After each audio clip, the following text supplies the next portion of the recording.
Halo, sahabat Strategic Thinker. Kita jumpa lagi dalam Strategic Workforce Planning bagian kedua. Ini merupakan bagian dari Organization Development Series. Pada sesi sebelumnya kita sudah lihat SWP Framework, definisi dan sebagainya. Kali ini kita akan fokus pada business context. Nah, ketika kita bisa business context, kita melihat ada beberapa poin. Pertama adalah strategi.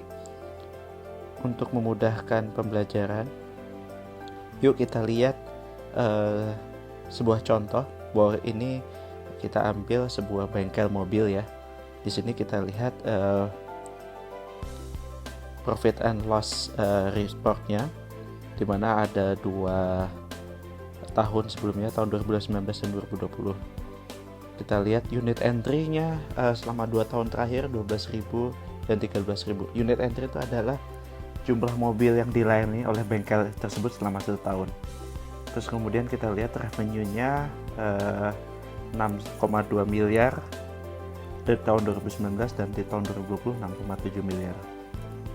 Bengkel mobil ini sudah memiliki 19 karyawan, di mana terdiri atas mekanik 15 orang, kemudian service advisor, yaitu kalau teman-teman melihat datang ke bengkel itu ada yang melayani kita, menanyakan apa keluhan kita, kemudian memberikan penjelasan servis kita, itu ada 2 orang.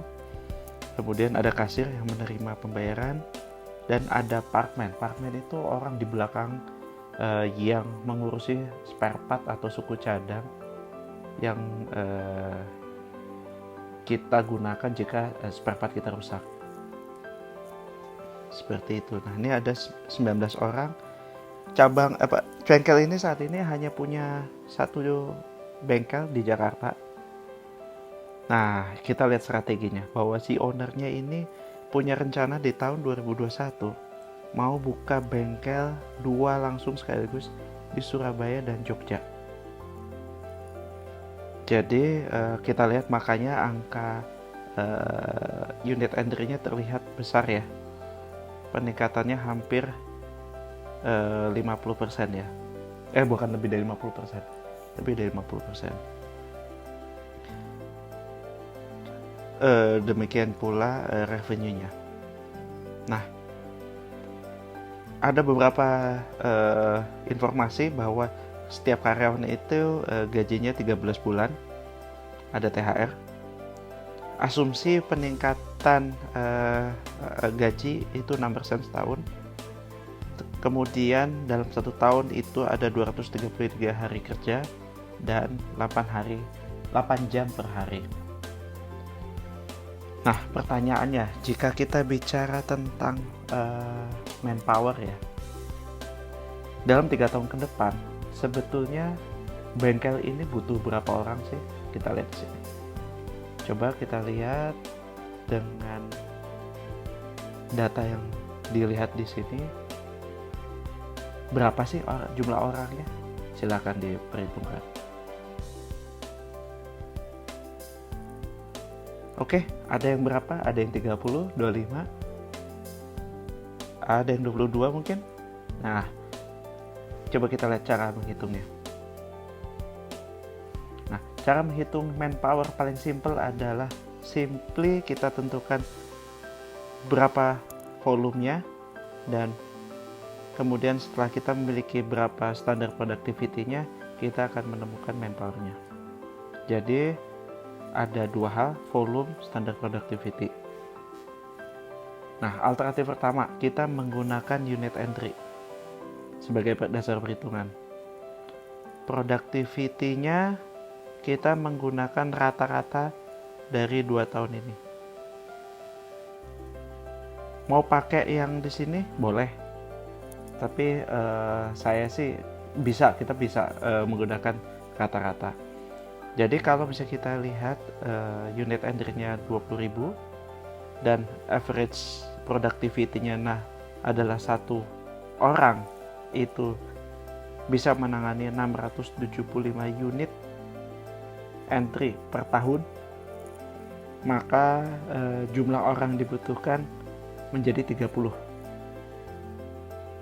Kemudian jika lihat ini ada peningkatan 685, ini rata-rata lagi. Nah, kemudian kita lihat 25.000 dibagi 685 dapat 36. Kemudian 680 ini juga rata-rata lagi, 30.000 bagi 680 44 orang. Cara kedua, kita menggunakan revenue sebagai volumenya. Dengan logika yang sama bahwa jika kita lihat di sini dengan 19 orang bisa menghasilkan yang tahun 2020 6,7 M, di tahun 2019 6,2 M, sehingga didapatlah productivity-nya seperti ini. Kemudian kita dengan menggunakan rata-rata didapatlah productivity seperti ini, yaitu 341 juta per orang. Kemudian dari data tersebut tinggal dibagikan bahwa proyeksinya 10,4 miliar dibagi 341 didapatlah 29 orang.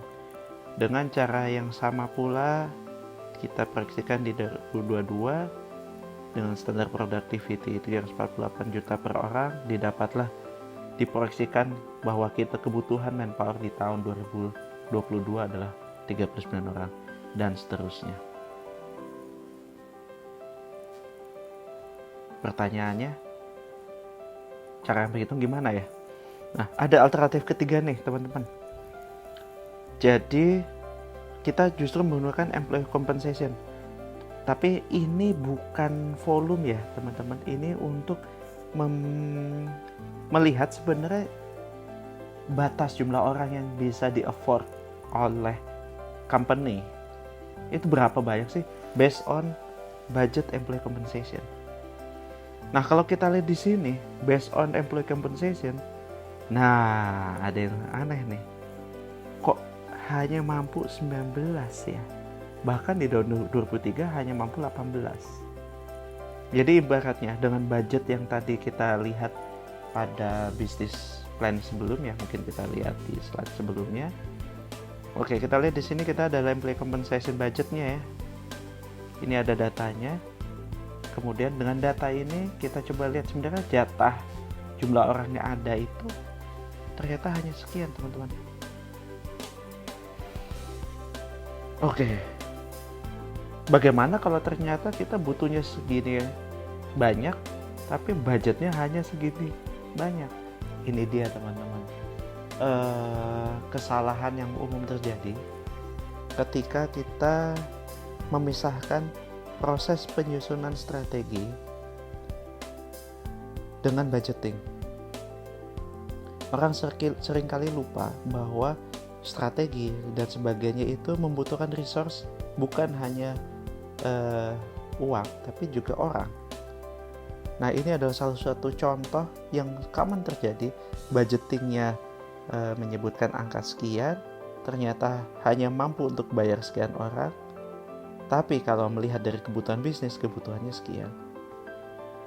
Kira-kira kalau kita pertahankan 19 orang ini, apakah mampu menghasilkan unit entry sekian banyak atau revenue sekian banyak? Itu dia pertanyaannya. Baik, tadi kita sudah membahas bisnis konteks, yaitu bagaimana strategi perusahaan secara makro mempengaruhi sumber daya, yaitu manpower yang kita butuhkan. Nanti kita akan lanjutkan pada sesi berikutnya secara detail berapa kebutuhan manpower untuk mekanik, service advisor dan seterusnya pada demand analysis. Untuk itu stay tune pada noblegrey.id and stay being a strategic thinker. Bye.